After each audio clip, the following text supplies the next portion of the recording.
started this conversation with a couple of you. I think before COVID, I was really thinking about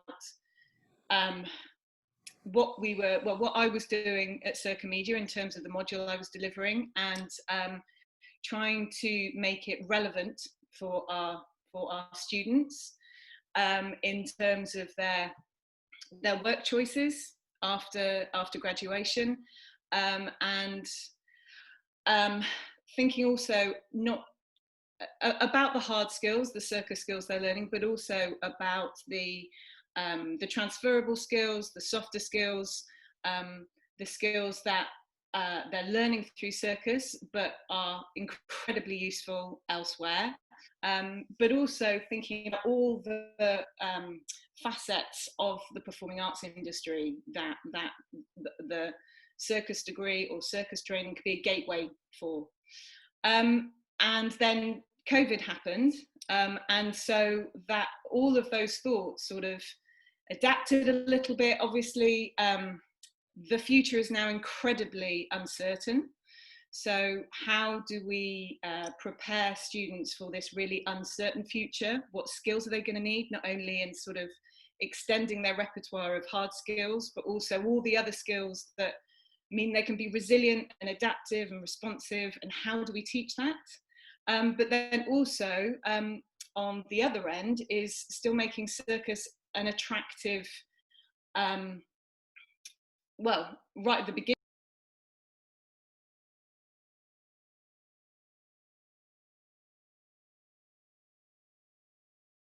What happened? It just disappeared. Right at the beginning of their training, an attractive pursuit.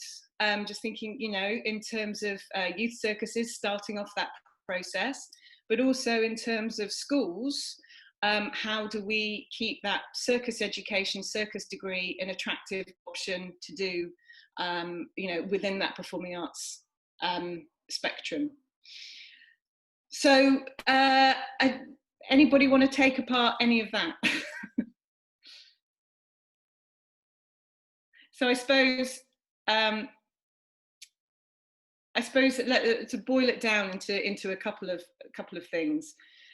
What are the skills we think artists and creators of the future are going to need for this incredibly uncertain future?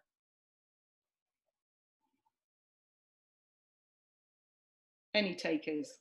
Sort of a kind of lateral thinking, really. You know, I not so much from circus, but from dance, and it's a very similar kind of problematic question at the moment. What are we going to do in the near future, anyway, with people who want to be very physical in the real world, and how to not give up on the dream, because there will be the possibility to dance and move, or to do circus and move and to be live.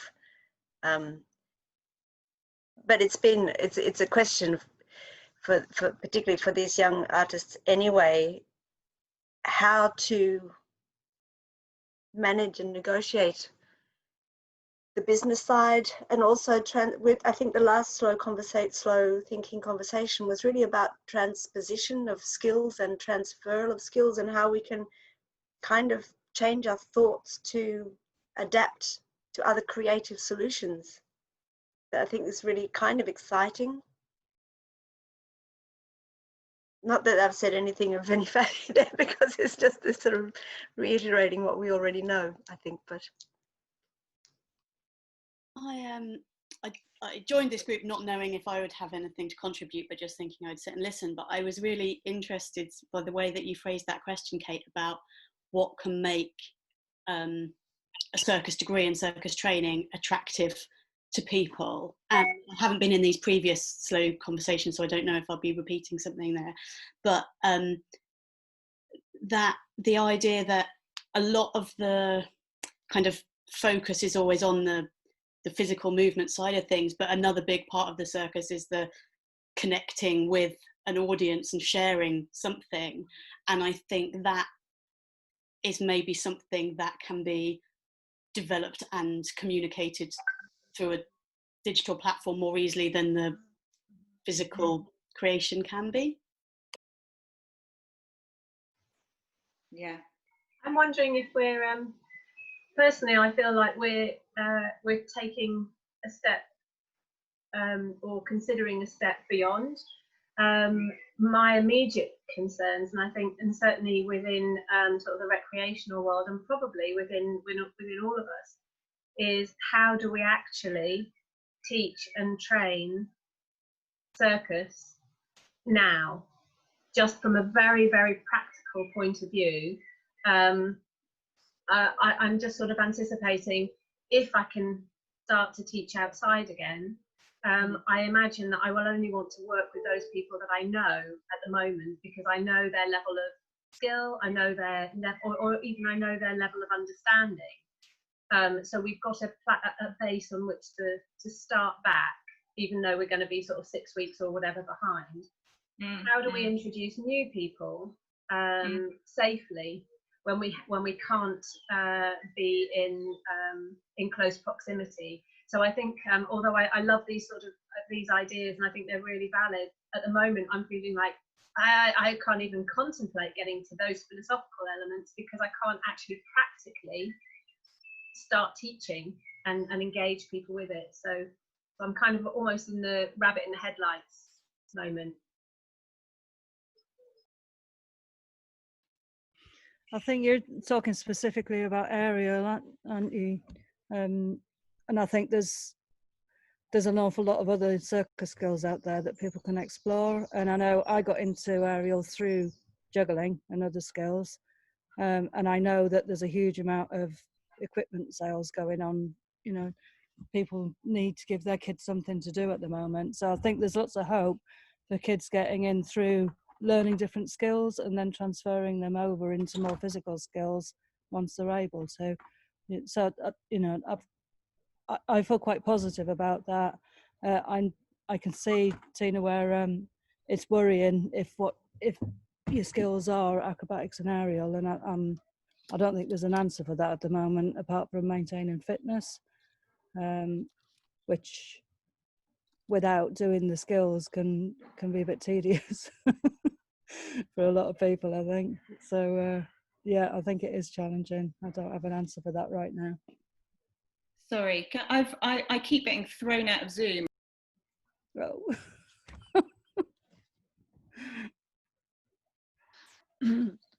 Hiya. I don't know everyone in the group, and I just feel that it'd be easier to answer the questions if I sort of know where everybody's from or what they do. Is that all right, Kate?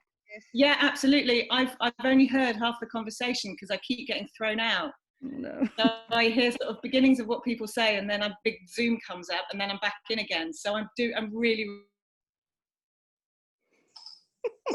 Hi. Well, that was a disaster. Yeah. Oh, Layla's still here. No, she's been back. I think because she's not hitting the. You have to accept it when you go into the room, don't you? Yeah. I think it also depends on the devices. So we've got a bit of a problem with Kate Webb. I think because she's co-host. I think maybe it's because there's too many people co-hosting. Yeah, maybe. She keeps getting bumped out of the room and then back again. Ah, right. I'm not sure how to deal with that, and I'm not. I think I know what it is then. Oh, okay. So if she's in the right room now, she's fine. Which, according to mine, she is. Yeah, she's there, but her screen keeps going black.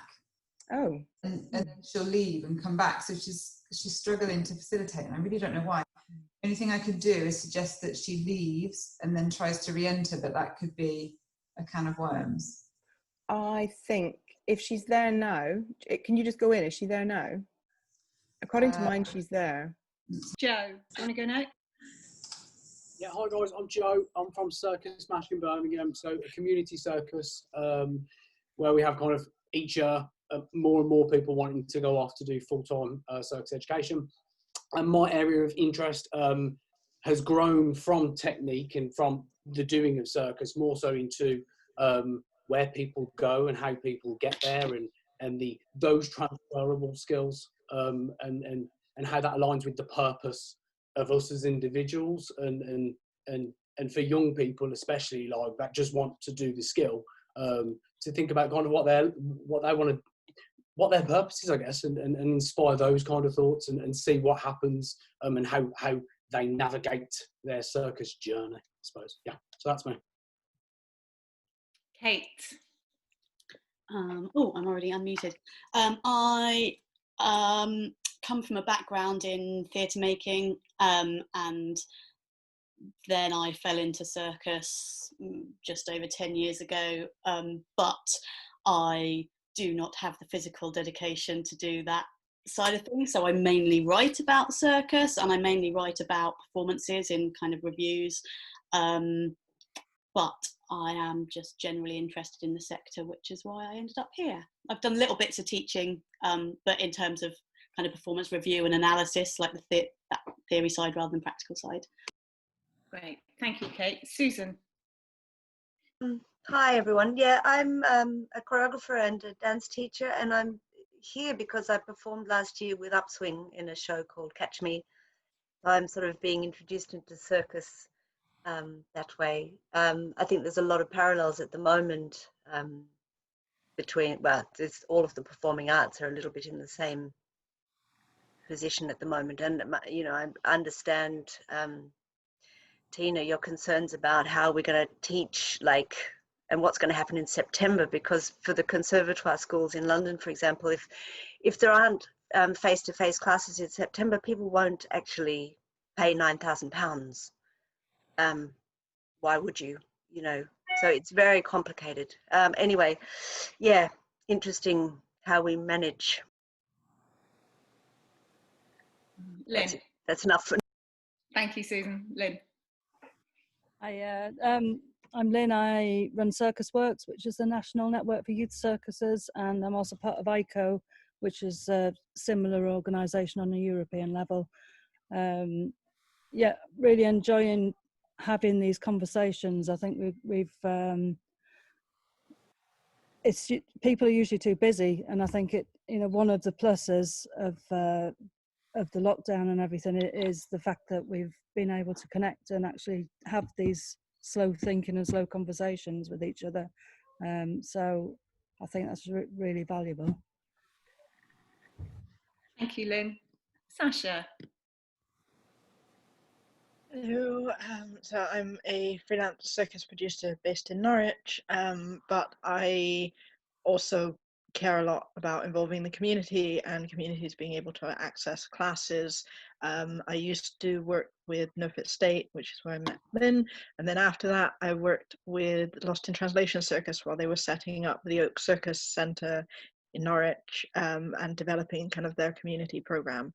So training for circus artists, but also members of the community, is something that I feel quite passionate about, especially as I also try and attend classes myself as a student, not as a teacher.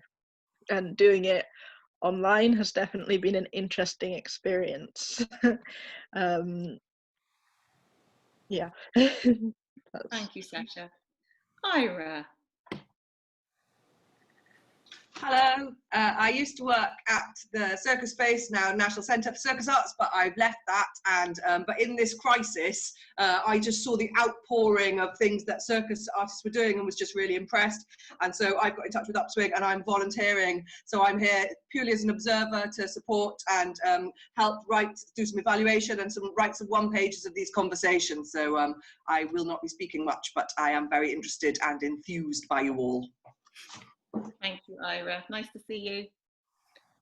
Tina. Hi, yeah, I'm Tina, and I run Airheads in Whitstable, which is predominantly, that side of it is a recreational activity. I've got a youth circus, an aerial youth group, and then lots of adult classes. So yeah, Lynn's right, I'm predominantly aerial, but the youth circus is sort of all encompassing. And I'm also a researcher, so I'm a writer and a researcher as well. So interested in it all. Lex Rooney.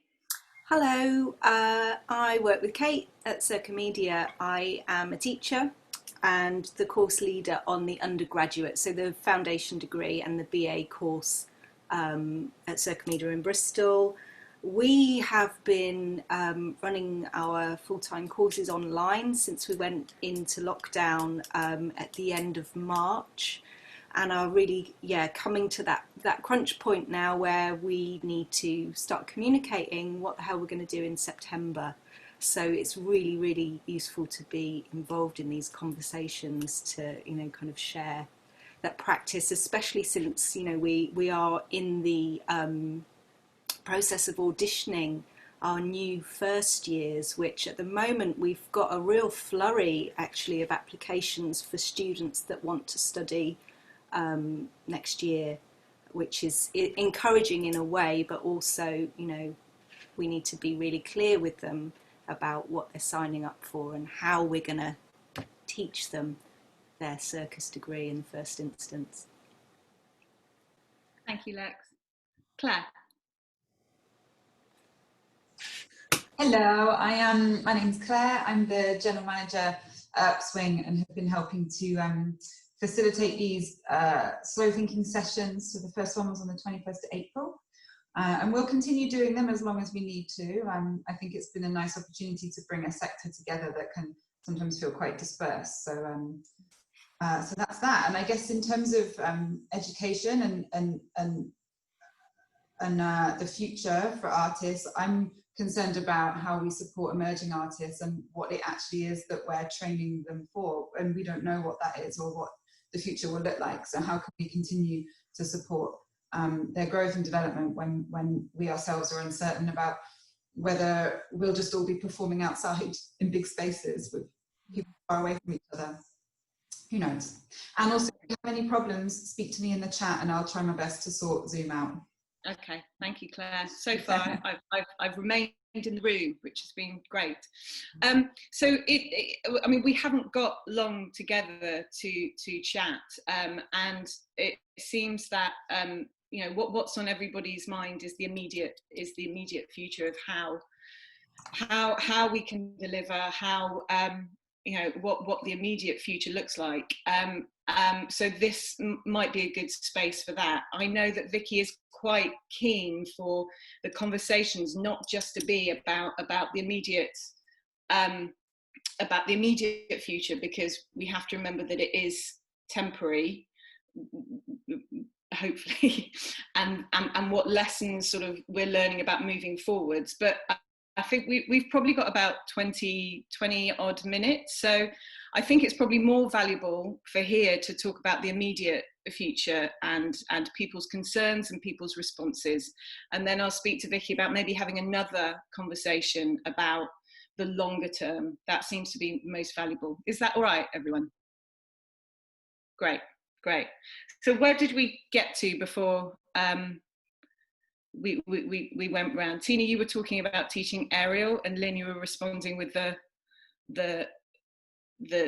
spectrum of other circus skills. So what are other people's experiences of how they're delivering responses, teaching online? Any thoughts about September? Susan? Yeah, no, what Lynn said about the idea of you prioritize different skills first, and the maintaining of fitness, which, as she said, can be really boring because you don't get to do the fun stuff. You're doing the sort of, but that's not necessarily a bad thing in training. It's just, how do you get students to engage with that, understanding that they will get something more gratifying a bit further along. I've been doing some online synchronous teaching, but it's not been dance classes so much as physical preparation kinds of classes. So it becomes much simpler because kids don't all have space. Their bedrooms are not adequate for training. So things have to be made for small spaces, for inadequate spaces. I like to do things with a bar where you can hang off the bar and be off center, but you can't do that because not everybody's got that. So it's just adapting and maybe somehow finding ways to give things that are more fun or interesting in other ways. I don't know, maybe developing creative thoughts. So, certainly the dance students in London, the ones who are supposed to be graduating, they're all making films and they're doing other things, and they're being incredibly creative and responding to this circumstance by channeling their ideas in other areas, and that's kind of exciting, and that will later on feed back into their to the work they're doing as performers too, I think. So it's how to perhaps instill the enthusiasm in people who really want to be flying. Yeah. How do you contain that?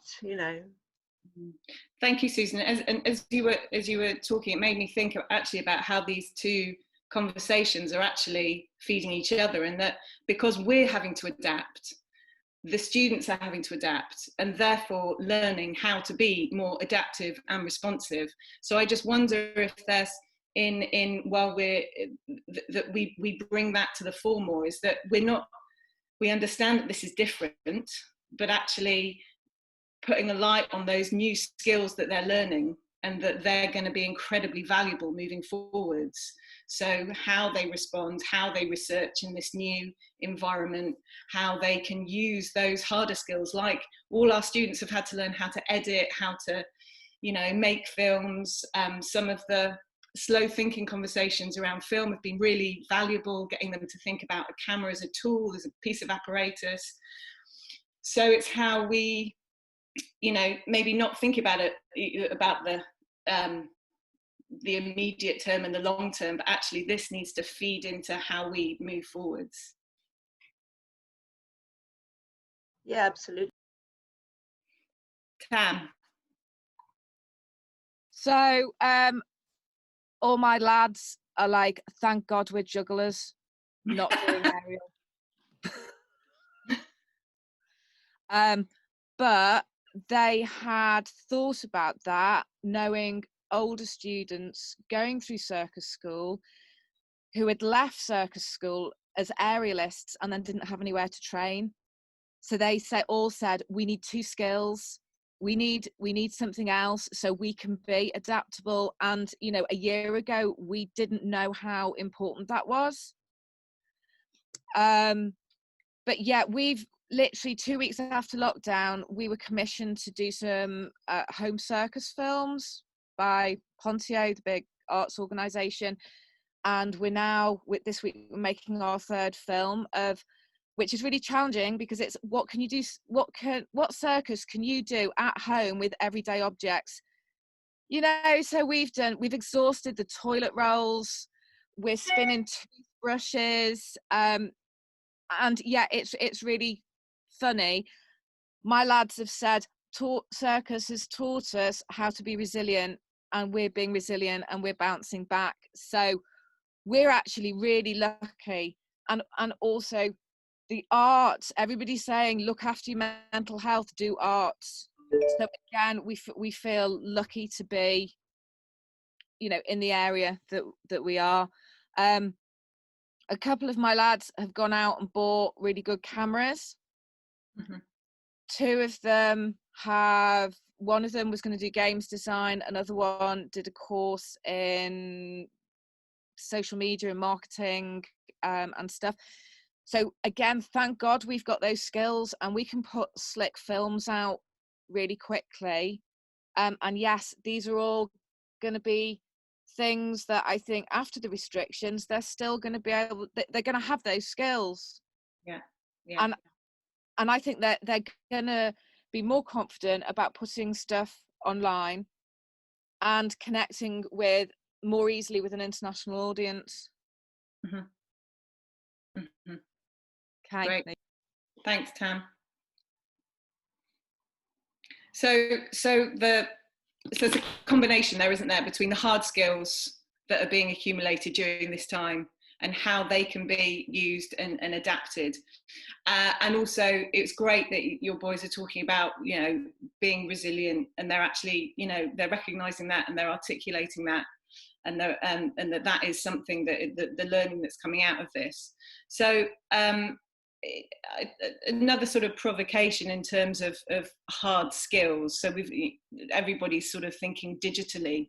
But is there any other kind of hard skills that are going to be useful as we go, you know, as we approach September and the autumn term, or logistics, or, you know, thinking about, Sasha?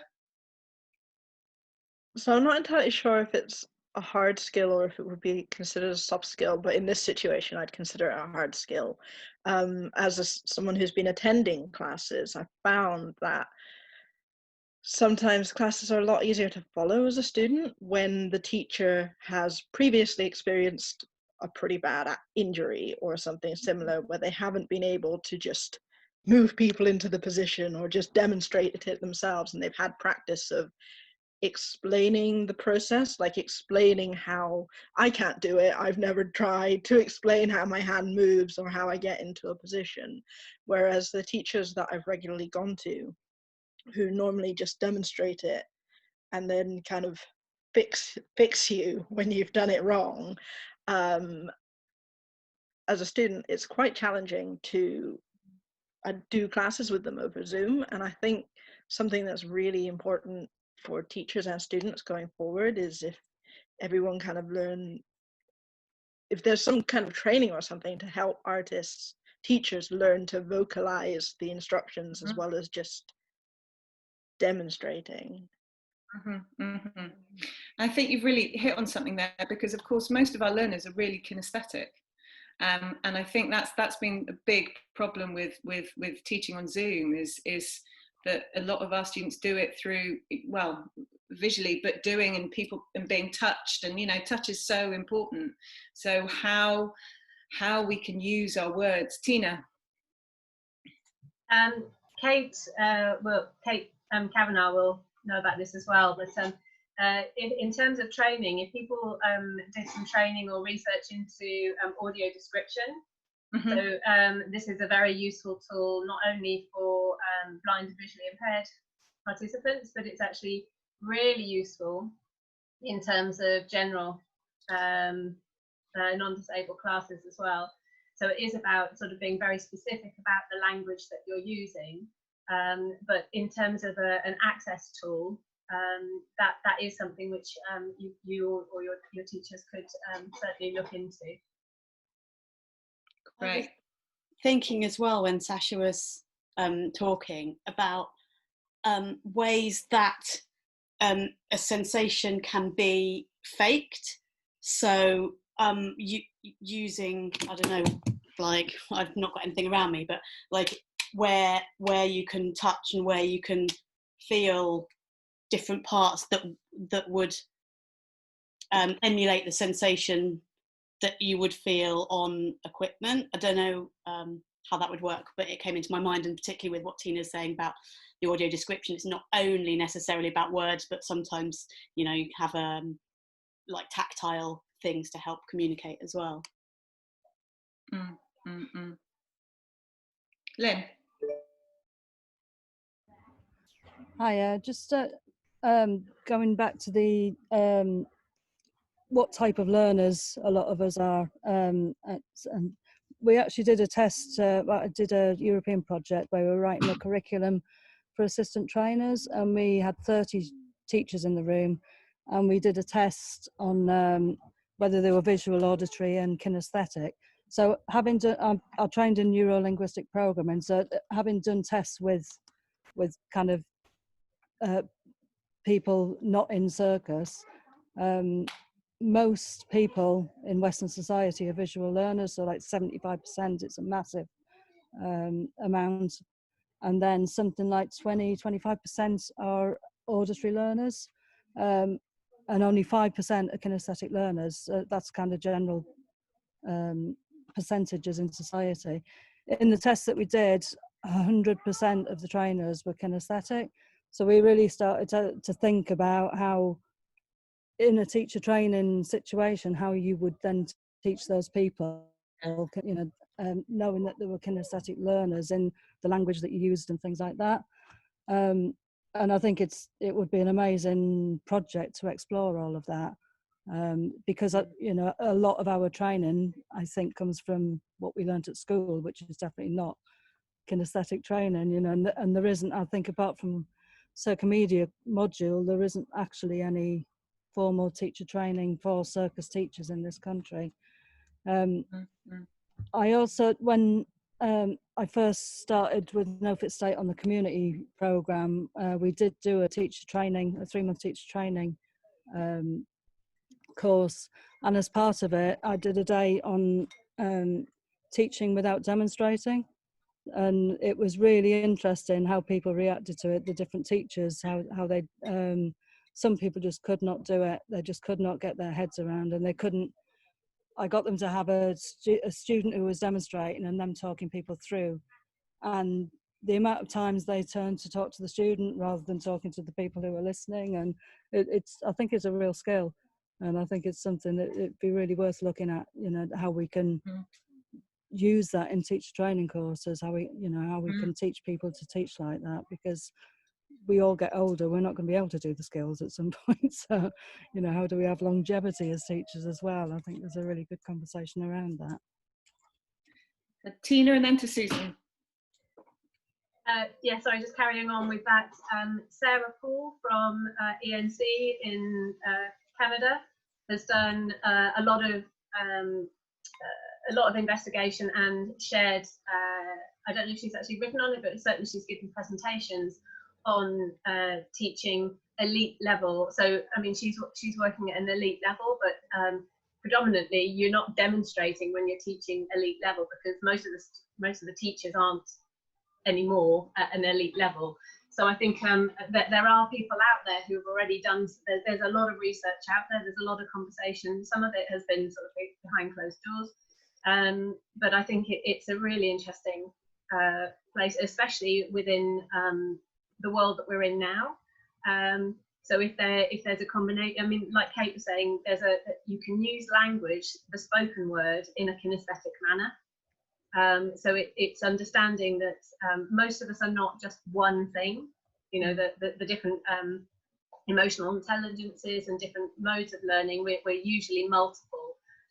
So even if it's trying to engage somebody else to talking about their body in connection to something, you can use sort of kinesthetic language and visualization through words. That is clear. Maybe not be demonstrating what I'm saying. Great, thank you, Tina. Susan? Yeah, no, I was just going to add to what Lynn said. As a teacher, I only really learned to not teach through demonstration because I got older. You know, I remember I had an injury. I was teaching a lot of dance, and had an injury, and I couldn't demonstrate, and it was impossible then.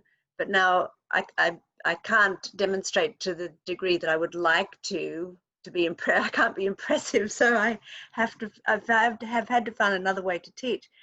And just to what Tina just said about the language, when you use language of sensations, and there is a kind of almost a constant input of language that is suggestive of something that you want to feel, that this helps kind of guide movement practice as a teacher. So you're not saying, you know, step to the right, you're saying, you know, do you know what I mean? It's not this kind of instructions or counts or these sorts of things, but it's like, you know, feel that your clothes are loose, or it's a really hot day and you know you want to get your armpits open because you're sweaty. Do you know what I mean? It's like, it's using that kind of language that can help people connect with something that they feel. That can be really useful for changing how people are working. Yeah. Thank you, Susan. Lex?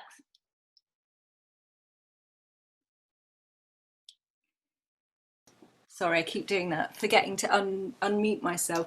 I might have forgotten what I was about to say, but I think picking up on something that Tina said about it being a real combination of learning styles and those emotional intelligences, and I do think that it's really possible to translate some of that via digital platform when you're teaching. You know, for example, one of our aerial teachers has been teaching floreal classes since March, where, you know, like Kate, you were saying about touching sensations, you know, using a broom on the floor, and you can still do the conditioning to to an extent. I mean, obviously you're not in the air, and that's the kind of pain our aerialists have been going through for the past couple of months. But to know that you're still really contributing to the health and well-being of your body, I think really for those more experienced students is a lot easier to process. I'm a big one for visualization and using imagery as a form of description. And it's interesting with accessibility, I guess, because I do an exercise in movement class where we do an audio described choreographic task, and they just respond to instructions, which some of them are, respond really well to, but others find it very difficult. Imagery stuff, that kind of getting students to imagine and feel doesn't work for students with who are on the autism spectrum, for example. We had a student in the past that, if you said to them, imagine, like, okay, I'm imagining it, and that, that's as far as they were able to go with it. So it's really interesting. So I think, that combination is so valuable. The point I was going to make, which is slightly different in terms of accessibility, the thing that I'm most concerned about, especially for our new students who we will welcome in September, is the social aspect, the social interaction of being in a class, and that a lot of people because we teach in quite intimate settings and small groups, and people really treasure that. I think it's really weird to.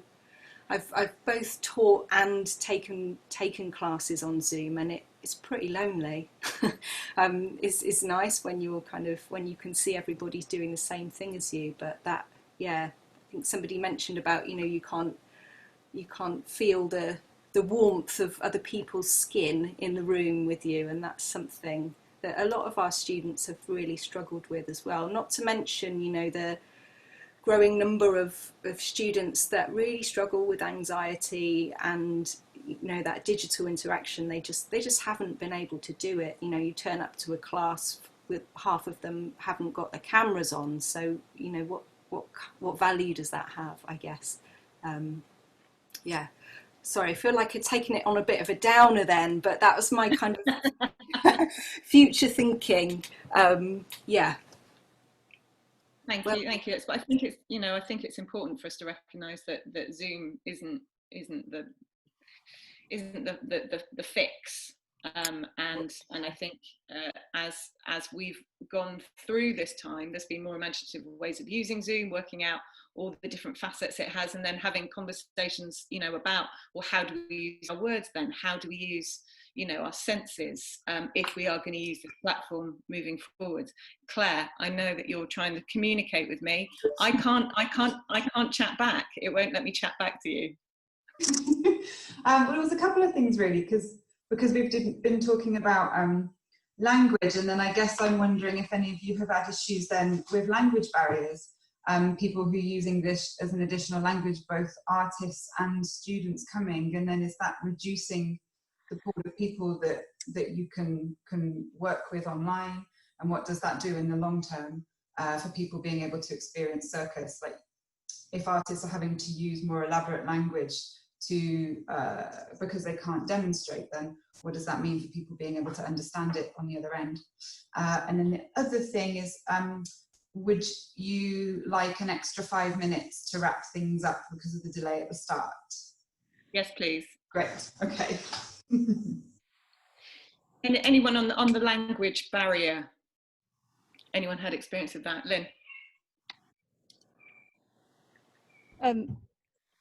I think having taught people to use language to teach rather than demonstrate, I think you actually need to simplify rather than it doesn't become more elaborate, it becomes more simple.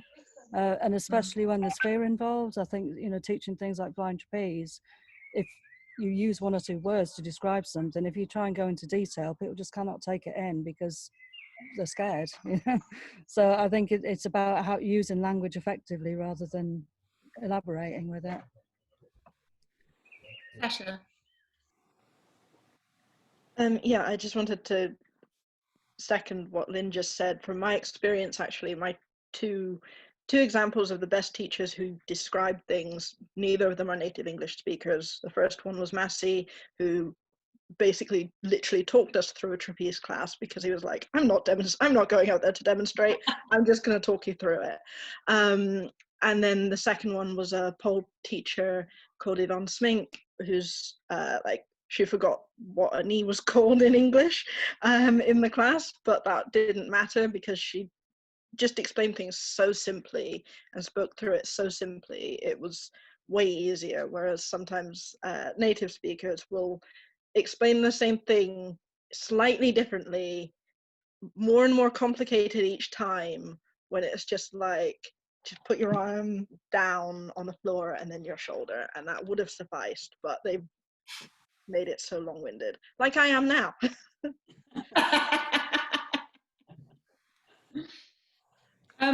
Thanks, thank you everyone. So Kate's, I've just noticed that Kate's put something on the chat about teaching online, but then trying to, I suppose, replicate that social element of courses in something like this sort of format.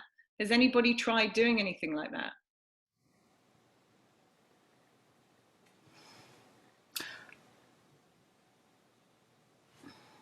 Sorry, Lex, are you?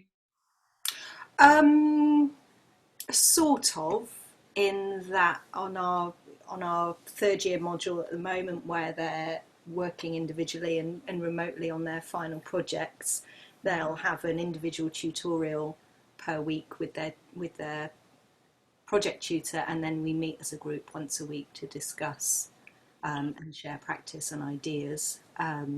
That's slightly related, but not directly. Mm-hmm.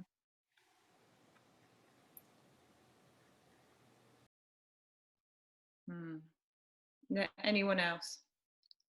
Kate, what was the question? You broke up when you asked it a little bit. Oh, sorry.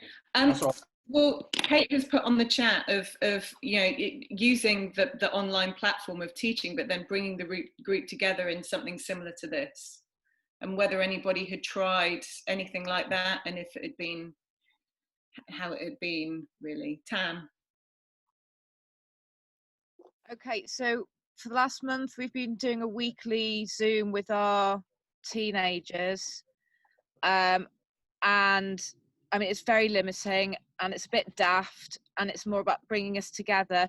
But what we've learned over the 4 weeks is that we need to give them a bit of space in that Zoom to chat and be themselves.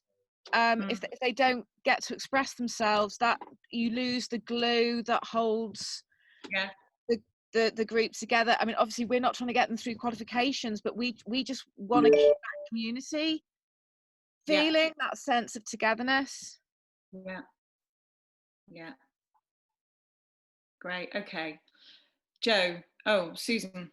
Oh, no, just, I mean, I don't know if it's really similar, but the classes that I've been teaching,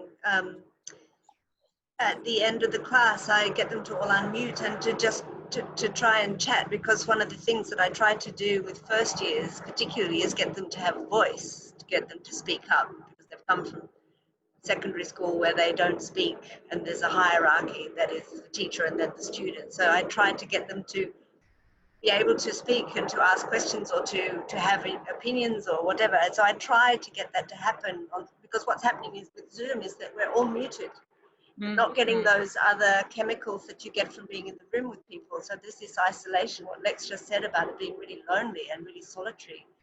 So, but it's difficult for them to speak because they're getting used to being muted all the time.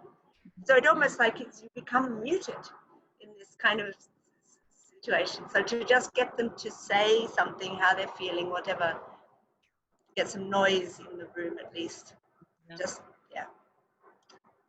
We're going to have to wind up, I'm afraid, because we've only got a minute left. If we were to have another conversation around, I suppose, what what students will need going forward, so thinking more longer term. Would people be interested in having that conversation? Yeah. Great. Okay, it's 12:35, so thank you so much for your contributions, everyone. I will try and feed back succinctly to the group. Thanks ever so much. Nice to see you all. Thank you take it back, Claire?